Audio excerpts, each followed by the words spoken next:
Welcome back, guys. Again, to this is Voice Box, and today we are going to deal with the second part of the chapter 2. First part already you have seen. Till there, we have discussed the three main central problems of the economy. Now, come, let's us discuss the second part also. Means, what are the solutions which were given to these problems? Solutions of central problems in different economies. तीन तरह की economies होते हैं, मैं आपको पहले ही बता चुका हूँ. आइए मार्केट इकोनॉमी देखते हैं. Market economy is a free economy. It means the producers have the right to decide what to produce and for whom to produce. They take the decision on the basis of demand and supply. तो हमने market economy में पढ़ा ही था कि ये completely market की decision होती है कि उसको कब क्या कैसे प्रोड्यूस करना है, किससे कितना प्रोडक्ट में कितना प्राइस पे सेल करना है, और उसके बेसिस पे गवर्नमेंट टैक्स लेती है. ठीक है. तो इस पे गवर्नमेंट कभी भी कोई भी हस्तक्षेप नहीं करेंगे क्योंकि ये कम्प्लीटली मार्केट के ऊपर रहता है. क्योंकि आप देखें कि they take decision on the basis of demand and supply. They only look to the welfare of the private sector. सिर्फ अपना प्रॉफिट देखेंगे. ओके. अब आइए centrally planned economy. In centrally planned economy decisions are taken by government authorities appointed by the central government of the country for the decision of what to produce, for whom to produce, and how to produce. All the decisions are taken by a view of maximizing social welfare. In this, profit maximization is not the goal. मतलब यही है कि इससे के पहले economy में सिर्फ private sector की ग्रोथ यानी खुद की प्रॉफिट की बात हो रही थी. इसमें खुद की प्रॉफिट आप नहीं देख सकते, आपको सिर्फ और सिर्फ सोशल वेलफेयर देखना है. मतलब आपके दुकान में हर एक चीज जो बिक रही है वो क्या है, उसकी प्राइस गवर्नमेंट गवर्नमेंट डिसाइड करके भेजी है. ठीक है. उस पे आप कोई अपना प्राइस टैग नहीं लगा सकते. ओके. उसमें सिर्फ और सिर्फ गवर्नमेंट ही प्राइस लगा के भेजेगी और गवर्नमेंट अपने अनुसार जो चाहेगी वो प्राइस लगाएगी. फिर उसमें से आपको कुछ देना रहेगा तो देगी, नहीं तो अपना टैक्स काट के खुद ले जाएगी. ठीक है. तो मोस्टली जो डिक्टेटरशिप्स के कंट्रीज होते हैं उसमें ये सब फॉलो होते हैं. आइए मिक्स्ड इकोनॉमी में भाई हमारा इंडिया एकदम जिंदाबाद. Decisions regarding what, how and whom to produce and are taken by keeping in mind of market condition or market forces as well as social consideration. In certain areas producers have a right to take decisions to produce. मतलब यही कहना चाह रहा है कि जो market है वो अपने अकॉर्डिंग वो तो लगा सकती है, लेकिन हाँ गवर्नमेंट ये भी देखेगी कि वो अति ना हो जाए. जब वो अति चल जाती है वहाँ पे गवर्नमेंट क्या करती है, अपना इंटरफेरेंस डालती है, गवर्नमेंट वहाँ पे हस्तक्षेप करती है. अब आइए बहुत इंपॉर्टेंट टॉपिक पे हम लोग चालू करने वाला, that is your PPC, production possibility curve. Very very important. आइए हम लोग पहले देखते हैं what is PPC. So production possibility curve, PPC, is a curve showing alternative production possibilities of two goods with the given resources and techniques of production. It is also called production boundary or production frontier. This curve is also called transformation line or transformation curve. Definition से आप तक आपको इतना समझ में आ गया होगा कि हम यहाँ पे किसी ग्राफ के बारे में बात करें. ठीक है.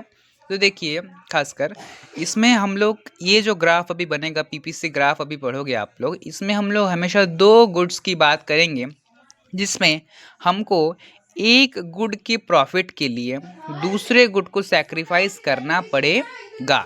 मतलब दो गुड मान लो, एक होता है गुड एक्स एंड दूसरा होता है गुड वाई. तो यदि हम लोगों को गुड एक्स से ज़्यादा प्रॉफिट मिल रही है यानी ज़्यादा सेटिस्फेक्शन मिल रही है तो हमको एक एक करके गुड वाई कुर्बान करना पड़ेगा, क्योंकि गुड एक्स और गुड वाई हमको दोनों चाहिए, लेकिन क्या ज़्यादा चाहिए जो हमको ज़्यादा सेटिस्फेक्शन दे रहा है. तो वही कह रहा है कि is a curve showing alternative production possibilities. Alternative alternative मतलब हम लोग समझते हैं कि एक की जगह पे दूसरा. ठीक है। Alternative production possibilities of two goods with the given resources and techniques of production. भाई इसके एजम्पशंस पे देखते हैं कि ये कैसे बनती है। पहला है resources are given, okay, then given resources are fully and efficiently utilised, तभी ये पीपीसी बनती है। एंड टेक्नोलॉजी और technique of production remains constant. अब आइए इसका एक रफ ग्राफ देखते हैं। देखिए ये आपका कुछ रफ ग्राफ है पीपीसी का। तो इसको आपको देख के क्या समझ में आ रहा होगा, ये आपका एक, ये जो हॉरिजॉन्टल लाइन है ये आपका है वाई एक्सिस, वर्टिकल लाइन जो है वो आपका, सॉरी, जो आपका हॉरिजॉन्टल लाइन है वो आपका है एक्स एक्सिस, और जो वर्टिकल लाइन है वो है आपका वाई एक्सिस, और बीच में ये जो आपका एक कॉनकेव लाइन बना हुआ है वो क्या है, that is your PPC graph. इसी तरह से आपका कभी भी कोई भी पीपीसी बनाएंगे तो आपका फिगर कुछ ऐसा आना चाहिए। यदि ऐसा आ रहा है मतलब आपका पीपीसी 100% करेक्ट है। अब आइए इसके कैरेक्टरिस्टिक्स को समझते हैं। PPC slopes downwards, PPC slopes downwards from left to right. It is because in a situation of fuller utilization of given resources, while drawing PPC, any increase in production of one good is followed by less production of other. मतलब यही कहना चाह रहा है कि PPC graph में जब भी y एक्सिस से x एक्सिस के तरफ, मतलब from left side to right side graph तभी आएगी जब अपना गुड का कंप्लीट यूटिलाइजेशन हो जाएगा। एक पर्टिकुलर वो सिचुएशन आ जाएगा कि जो प्रोडक्ट था उसका कंप्लीट यूटिलाइजेशन हो चुका है और जो गिवन रिसोर्सेज था उसका कंप्लीट यूटिलाइजेशन हो चुका है, तभी एकमात्र ये नीचे की तरफ आएगा और लेफ्ट टू राइट आएगा। सेकेंड पॉइंट है it is concave to the point of origin. मैंने आपको थोड़ी देर पहले दिखाया था वो, उसको हम लोग कहेंगे कॉनकेव टू द ओरिजिन। फिर इंडिफरेंस कर्व में आप पढ़ोगे कॉन्वेक्स टू द ओरिजिन, तो उसको हम लोग कहेंगे कॉनकेव टू द ओरिजिन। हमेशा याद रखना कि यदि आपका PPC concave to the origin नहीं है मतलब आपका पीपीसी 100% गलत है। ठीक है, तो it is because to produce each additional unit of good X more and more units of good y will have to sacrificed before then। मतलब मान लो गुड एक्स हम लोग को ज़्यादा सेटिस्फैक्शन दे रही है as compare to good Y, तो हम लोगों को गुड एक्स के प्रोडक्शन के लिए गुड वाई को मोर एंड मोर सेक्रीफाइस करने के लिए हम तैयार हैं। अब देखिए opportunity cost of producing every additional unit of good x tends to increase in terms of loss of production of good y। मतलब वो जो पर्टिकुलर एक एक यूनिट हम गुड y से घटा के गुड x पे हम लोग बढ़ाते चले जाएंगे, वो हमारा एक एक करके opportunity cost of additional unit निकलता चला जाएगा। आइए हम एक एक एग्जांपल से समझते हैं। ये देखिए ये आपका एक एग्जांपल है, प्रोडक्शन पॉसिबिलिटी आपका डिस्क्रिप्शन है A B C D E, ये आपके वो 5 चीज़ें हैं। वीट को हम लोग लैक टन्स में यहाँ पे मेजर किए हैं और क्लोथ को हम लोग बेल्स में मेजर किए हैं। आपका ग्राफ कुछ ऐसा बन रहा है। ठीक है, ध्यान से देखना, ये आपका कॉनकेव टू दी ओरिजिन है और ये लेफ्ट टू राइट फॉल कर रहा है, क्योंकि देखो बड़े नंबर पहले 100, फिर 100 से आपका 90, 90 से आ रहा है आपका 70, 70 से आ रहा है आपका 40, 40 से आपका आ रहा है 0। तो एक पर्टिकुलर पॉइंट में आके वो 0 बन रहा है तो क्या हो गया आपका वो नेगेटिव रिटर्न। तो वही होता है आपका actual PPC. Left to right आएगा कब, देखो 100 से वो 0 हो गया मतलब कंप्लीट यूटिलाइजेशन हो चुका है और ये अपने ओरिजिन से कॉनकेव रहेगा। ठीक है, आइए हम लोग अब अपॉर्चुनिटी कॉस्ट को समझते हैं। मान लो आप एक बैंक में अभी नौकरी कर रहे हो, 35,000 की सैलरी है पर मंथ की। अब आपको ऐसा लग रहा है कि आपका ये जॉब है वो खतरे में है, कभी भी जा सकती है। आपके पास दो ऑप्शंस हैं, एक 30,000 वाला में और एक 20,000 वाले में आपको स्विच करना पड़ेगा। तो आप क्या करेंगे, साइकोलॉजिकल फिनोमेना है, आप 30,000 वाले में जाएंगे। तो वो जो 30,000 वाले में जाएंगे वो आपका सेकेंड बेस्ट अल्टरनेटिव हुआ, तो वही होता है आपका अपॉर्चुनिटी कॉस्ट। आइए हम लोग यहाँ से समझते हैं। Opportunity cost refers to the value of factor in next best alternative. मतलब let us take an example. There is 1 acre of land available for which is used to cultivate rice, vegetable. Cost of these are 10,000, 20,000, 30,000, 8,000 respectively. We have selected pulses. The particular farmer gets more benefit out of land and rice will be an opportunity cost as it's the second best alternative available. मतलब मैंने आपको जो पहली कहा वही है कि जो सेकंड बेस्ट अल्टरनेटिव होती है वही आपका क्या होता है अपॉर्चुनिटी कॉस्ट. क्या बोल रहे हैं यहाँ पे देखो, एक है 10,000, एक है 20,000, एक है 30,000 और एक है 8,000. तो उसका फार्मर का सबसे ज़्यादा बेनिफिट किस में हो रहा है? 30,000 में हो रहा है. अब मान लो जो 30,000 वाला गुड वो सेल कर रहा था, अब वो ख़त्म हो चुकी है या किसी के कारण से वो बर्बाद हो चुकी है, तो उसका नेक्स्ट बेस्ट अल्टरनेटिव क्या है? 20,000. तो वो क्या हुआ उसका नेक्स्ट बेस्ट अल्टरनेटिव. तो यही है आपका अपॉर्चुनिटी कॉस्ट. हमेशा याद रखना, जो सेकंड बेस्ट अल्टरनेटिव होती है वही होती है आपकी अपॉर्चुनिटी कॉस्ट. अब आइए एमओसी समझते हैं थोड़ा सा. Marginal opportunity cost. तो मार्जिनल अपॉर्चुनिटी कॉस्ट क्या कहता है? It is the rate at which output of good Y is to be sacrificed for every additional of unit good X. It refers to the slope of PPC. मतलब यही कहना चाह रहा है, जो PPC ग्राफ हमने पढ़ा उस PPC ग्राफ में जो स्लोप है वो स्लोप क्या है आपका? Marginal opportunity cost. मतलब जो PPC में हम लोग स्लोप ड्रॉ किए हैं वो क्या है? MOC या MRT भी इसको कहते हैं, मार्जिनल रेट ऑफ सब्सटीट्यूशन. तो यही कहना चाह रहा है कि हम जो गुड वाई को सेक्रीफाइस कर रहे हैं किसके लिए? Every additional unit of good x के प्रॉफिट के लिए.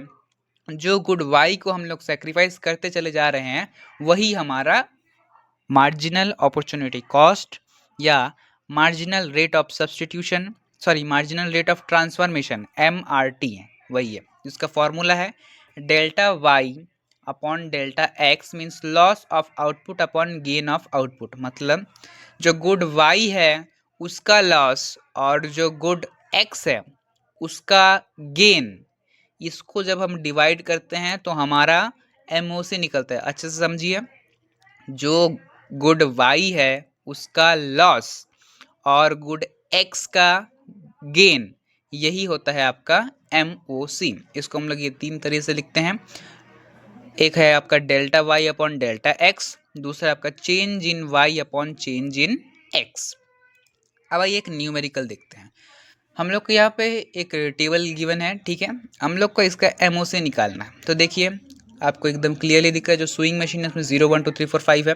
शर्ट्स है 100 95 85 70 50 एंड 25. हम लोग यहाँ पे यही फॉर्मूला यूज़ करेंगे. कौन सा? Change in Y upon change in X. आइए देखते हैं इसका सोल्यूशन. ये देखिए ये रहा इसका सोल्यूशन. ये कहना चाह रहा है कि जो पहला वाला होता है वो हमेशा आपका नील निकलता है, वो कभी भी नहीं निकलता. आपका मार्जिनल अपॉर्चुनिटी कॉस्ट जब भी निकालने बोलेगा और आप लोग ऐसा टेबल बनाओगे तो आपका पहला वाला जो होगा वो नील निकलेगा. अब देखो ये निकलता कैसे है. तो ये जो आप ध्यान से देखोगे 100 है और 95 है, ये दोनों के बीच का डिफरेंस कितना है? 5. वो देखो यहाँ पे सेकंड कॉलम में 5 लिखा है. और 1 और 0 का डिफरेंस कितना है? 1. तो वही 5 डिवाइडेड बाई 1 5 आया. सिमिलरली 95 से यदि आप 85 को सब्ट्रैक्ट करो तो आपका आएगा 10, ठीक. और सिमिलरली आप 2 से 1 को सब्ट्रैक्ट करो तो आपका आएगा 1. तो वही देखो 10 upon 1 is equals to 10. Similarly आप यदि 85 को 70 से सब्ट्रैक्ट करो तो आपका कितना बन रहा है? 15 बन रहा है, ठीक है. तो वही आप 3 को 2 से सब्ट्रैक्ट करो तो आपका क्या बनेगा? 1 बनेगा. तो वही देखो 15 आया आंसर. फिर सिमिलरली 70 को 50 से सब्ट्रैक्ट करो आपका आ रहा है 20. 4 को 3 से सब्ट्रैक्ट करो आपका आएगा 1. वही 20 डिवाइडेड बाई 1. वही 50 से 25 को सब्ट्रैक्ट करो आपका आ रहा है 25. और 5 से 4 को सब्ट्रैक्ट करो तो आपका आएगा 1. तो मतलब जो गुड वाई होंगे, जो मतलब जो न्यूमरेटर में होगा वही होता है गुड वाई और जो डिनोमिनेटर में होता है वही होता है गुड एक्स. तो जो गुड वाई होगा उसको हम लोग ऊपर से सब्ट्रैक्ट करते हुए आएंगे. ठीक है, मतलब 100 जो है, मतलब 100 से उसको एक एक करके सब्ट्रैक्ट करते हुए नीचे चलेंगे, और जो गुड x है उसको हम लोग जस्ट उसके उल्टा यानी नीचे से सब्ट्रैक्ट करते हुए चले जाएंगे। समझ में आया? मतलब ऊपर के जो शर्ट्स का केस है यानी गुड y का केस है, जो न्यूमरेटर है उसमें हम लोग 100 से 95 को सब्ट्रैक्ट करेंगे, लेकिन वहीं पे आपका इधर गुड एक्स में आ जाएंगे स्विंग मशीन में, तो हम लोग 1 से 0 को सब्ट्रैक्ट करेंगे। मतलब एक ऊपर से सब्ट्रैक्ट होते होते आएगा और एक नीचे से सब्ट्रैक्ट होते होते जाएगा। तो जो ऊपर से सब्ट्रैक्ट होते होते आ रहा है वो ऊपर बैठेगा यानी न्यूमरेटर, जो नीचे से सब्ट्रैक्ट होते जा रहा है वो बैठेगा गुड एक्स यानी डिनोमिनेटर। दोनों को डिवाइड कर देंगे तो आपका एमओसी निकल जाएगा।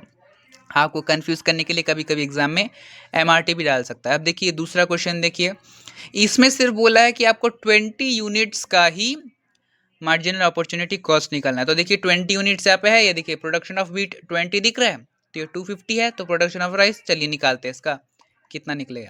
इसमें भी हम लोग देखो ये वही फॉर्मूला यूज किए, delta rice upon loss delta wheat, वो ट्राइंगल नहीं है, डेल्टा कहते हैं उसको हम लोग, loss of output of rice upon gain of output of wheat. तो वही देखिए 350 माइनस 250 कितना हुआ 10, 20 माइनस 10 कितना हुआ 100, तो 100 divided by 10 that is your 10। So MOC कितना निकला 10। अब मान लीजिए प्रीवियस क्वेश्चन की तरह यदि हम इसका सबका निकालते तो कैसा आता, ये देखिए सबका निकालते तो कुछ ऐसा आता।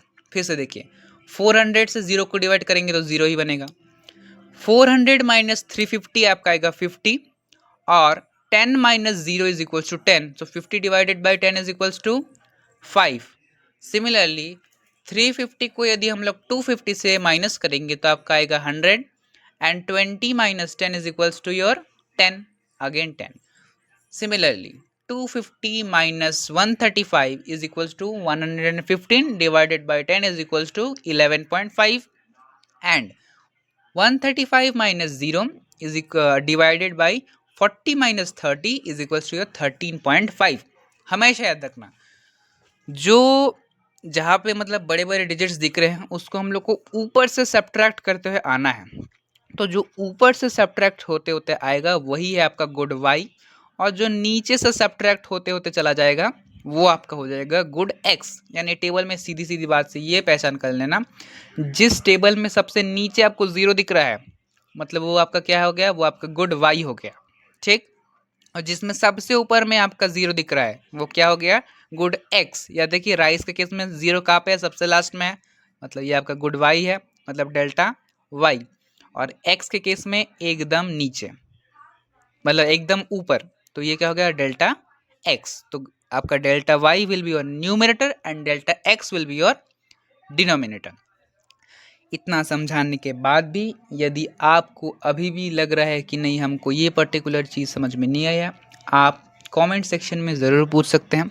मान रहा हूँ ये वाला वीडियो थोड़ा लंबा चला गया क्योंकि इसके अगले जो चैप्टर्स है वो काफ़ी बड़े बड़े चैप्टर्स है, 2 पार्ट में फिनिश करना वो संभव नहीं है। 10 से 11 मिनट का वीडियो बनाते हैं तो भाई 2 मिनट में नहीं हो पाता है, तो 10 से 11 मिनट का ही वीडियो बनाएंगे तो आपको 4-5 पार्ट निकालना पड़ेगा। तो एटलीस्ट आप में इतना धैर्य होना चाहिए कि आप 20 मिनट 25 मिनट किसी चीज़ को ध्यान से सुने। ऑल्दो अभी देखिए एक एक वीडियो बनाने में काफ़ी मेहनत लगती है, आप लोग को भी मालूम है। इस टेक्नोलॉजी के ज़माने में तो भाई आपसे और क्या ही छुपा। तो यदि आप थोड़ा दया करके इस वीडियो को शेयर करते हैं अपने मित्रों में तो क्या होता है, खुद की भलाई तो होती ही है, उसके साथ साथ उसकी भी भला हो जाती है, और थोड़ा उसी के साथ साथ थोड़ा सब्सक्राइब भी कर दे तो हमारी भी थोड़ी भलाई हो जाएगी है। आपका ये मित्र आपके लिए इतना थोड़ा कुर्बानी दे रहा है तो आप एक क्लिक क्यों नहीं दे सकते। तो इसी के साथ आपका ये चैप्टर 2 ख़त्म होता है। मैं फिर से कहता हूँ यदि आपको कोई भी डाउट है तो आप कमेंट सेक्शन में पूछिए मुझसे। Till then stay home stay safe, thank you.